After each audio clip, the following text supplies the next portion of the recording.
Hello everyone, welcome back to my YouTube channel. आज का हमारा टॉपिक है टाइप्स ऑफ मैट्रिक्स। कल की वीडियो में हमने मैट्रिक्स की डेफिनेशन के बारे में देखा था और साथ ही में इसके साथ के कुछ इम्पॉर्टेंट क्वेश्चन को डिस्कस किए थे और उसकी ट्रिक के बारे में डिस्कस किया था। आज हम आगे कंटिन्यू करेंगे। इसके पहले की वीडियो में हमने कवर कर चुके हैं रो मैट्रिक्स कौन सी होती है, कॉलम मैट्रिक्स, जीरो मैट्रिक्स, इन सब के बारे में हमने स्क्वायर मैट्रिक्स, इन सब के बारे में हमने पिछली वीडियो में कवर कर लिया है।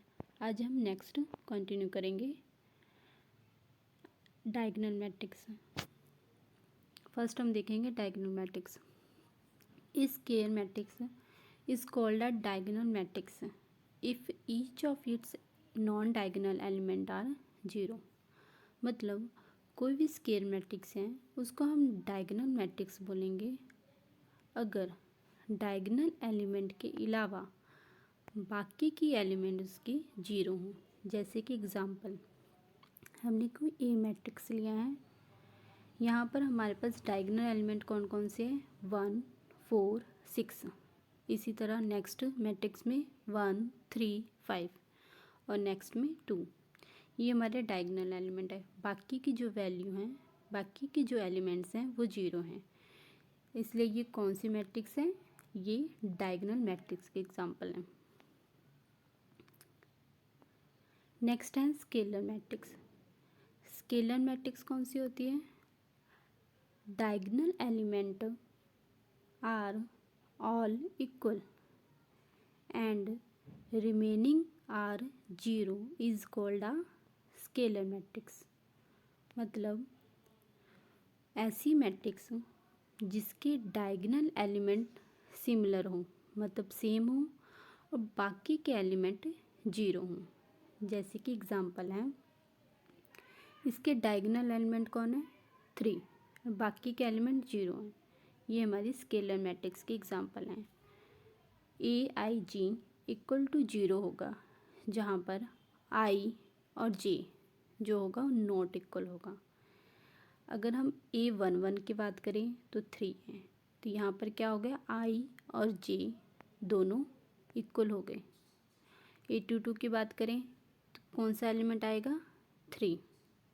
अगर हम A33 एलिमेंट फाइंड करें तो कौन सा एलिमेंट आएगा, third row and third column. कहाँ पे इंटरसेक्ट कर रहा है, 3 पे। ये इक्वल होएगा, AIJ इक्वल होगा जीरो के जब A और IJ नॉट इक्वल होगा। अगर I इक्वल हो जाएगा J के तो वहाँ पर उसकी वैल्यू क्या आएगी, 3। नेक्स्ट है स्केलर। स्केलर मैट्रिक्स को हम डायगोनल मैट्रिक्स कह सकते हैं। आपको शॉर्ट में क्वेश्चन पूछ सकते हैं कि स्केलर मैट्रिक्स को हम डायगोनल मैट्रिक्स कह सकते हैं। बिल्कुल कह सकते हैं। कैसे, डायगोनल मैट्रिक्स की हमने देखी है एग्जांपल। ऊपर क्या होती है, डायगोनल मैट्रिक्स में जो डायगोनल एलिमेंट को छोड़ के बाकी के एलिमेंट जीरो होते हैं, ठीक है। और स्केलर मैट्रिक्स में क्या होता है, डायगोनल एलिमेंट सेम होने चाहिए और बाकी के एलिमेंट जीरो होने चाहिए। जैसे कि अब हमारे पास एग्जांपल है एक, ये वाली मैट्रिक्स, यहाँ पर सारे एलिमेंट जो हैं डायगोनल के वो 2 हैं, मतलब सेम है, और बाकी की वैल्यूज़ क्या हैं, बाकी के एलिमेंट्स क्या हैं, जीरो हैं। तो ये जो डायगोनल मैट्रिक्स हुई, ये स्केलर मैट्रिक्स की प्रॉपर्टी को होल्ड करता है। इसलिए हम कह सकते हैं जो स्केलर मैट्रिक्स होता है वो डायगोनल मैट्रिक्स भी हो सकता है। अब नेक्स्ट करेंगे हम आइडेंटिटी और यूनिट मैट्रिक्स। आइडेंटिटी और यूनिट मैट्रिक्स वो मैट्रिक्स होती हैं जहाँ पर डायगोनल एलिमेंट हमारे 1 1 होते हैं, बाकी के एलिमेंट हमारे पास जीरो होते हैं। और I और J अगर इक्वल हैं तो वहाँ पर हमारे पास उसकी वैल्यू 1 आ जाएगी। अगर नॉट इक्वल हैं तो हमारे पास वैल्यू इसकी क्या आ जाएगी, जीरो। नेक्स्ट है हमारे पास सिमेट्रिक मैट्रिक्स। सिमेट्रिक मैट्रिक्स क्या होता है, कोई भी हम मैट्रिक्स ले लेते हैं, जैसे कि यहाँ पर एग्जांपल के तौर पे हमने एक मैट्रिक्स ले रखी है, ये मैट्रिक्स 1 4 5 6 7 3 2 1 6 ये कोई मैट्रिक्स है हमारे पास। अब हमने क्या किया है, जो फर्स्ट रो है उसको चेंज कर दिया फर्स्ट कॉलम में, सेकंड रो को सेकंड कॉलम में, एंड थर्ड रो को थर्ड कॉलम में हमने चेंज कर दिया। अब इसको चेंज करने के बाद क्या ये मैट्रिक्स सेम दिख रही है? बिल्कुल भी नहीं।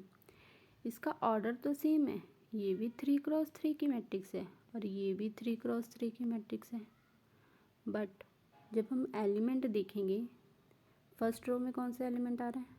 1 4 5, और यहाँ पर कौन सा एलिमेंट आ रहा है? 1 6 एंड 2, इसलिए ये सिमेट्रिक मैट्रिक्स की एग्जांपल नहीं है।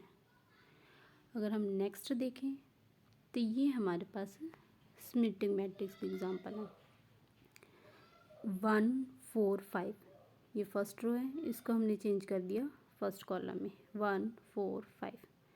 नेक्स्ट हमारा कौन सा है? 4 6 7, सेकेंड रो को हमने सेकेंड कॉलम में चेंज कर दिया, एंड थर्ड रो को थर्ड कॉलम में, मतलब हमने रो को कॉलम में चेंज कर दिया। चेंज करने के बाद हमारे पास क्या आ रहा है?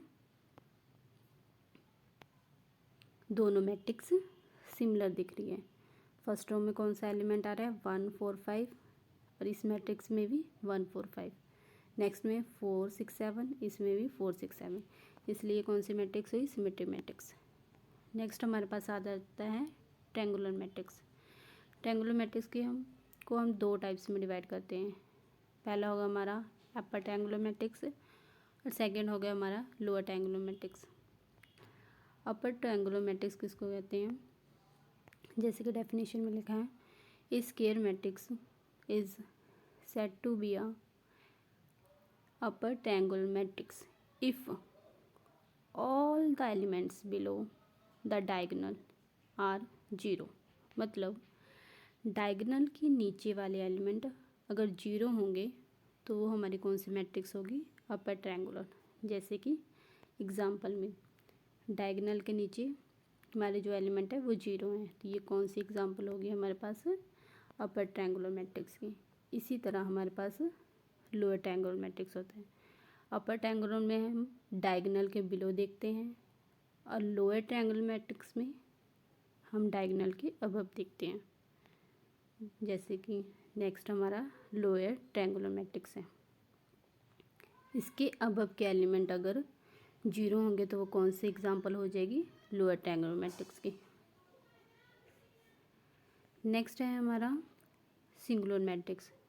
ए मैट्रिक्स ए, कोई भी matrix A is said to be singular matrix if A determinant equal 0।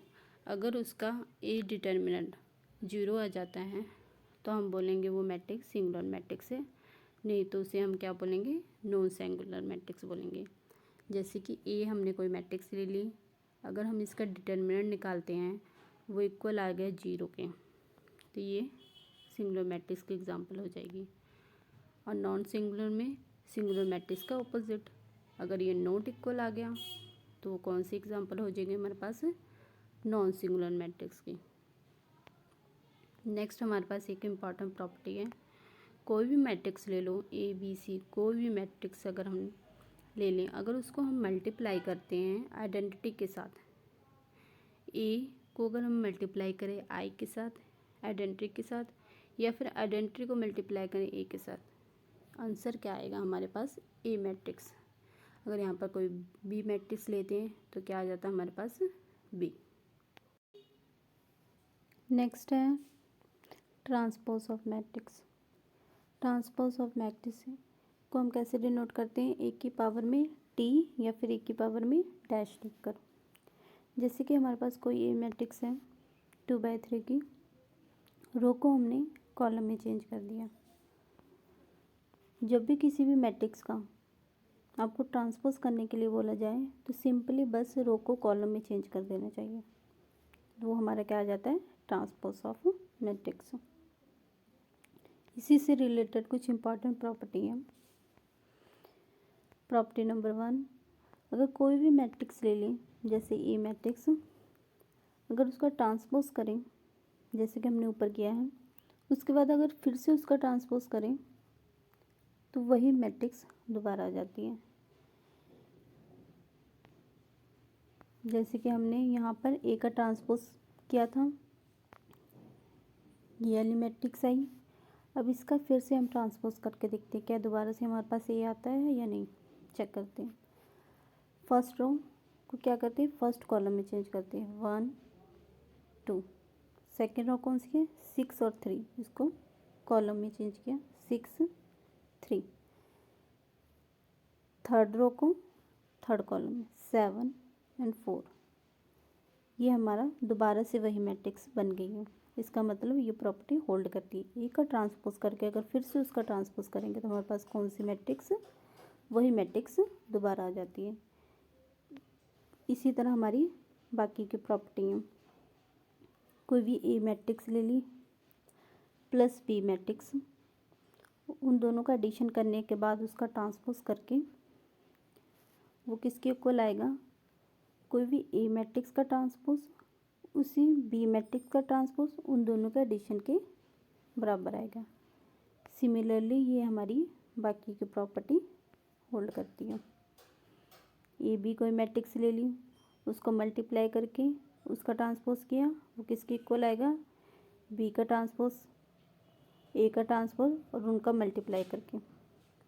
Next इसी तरह ए बी सी का ट्रांसपोज, सी का ट्रांसपोज, बी का ट्रांसपोज, ए का करेंगे ट्रांसपोज, उसके बाद उनका मल्टीप्लाई करेंगे, ये दोनों इक्वल ही आएंगी।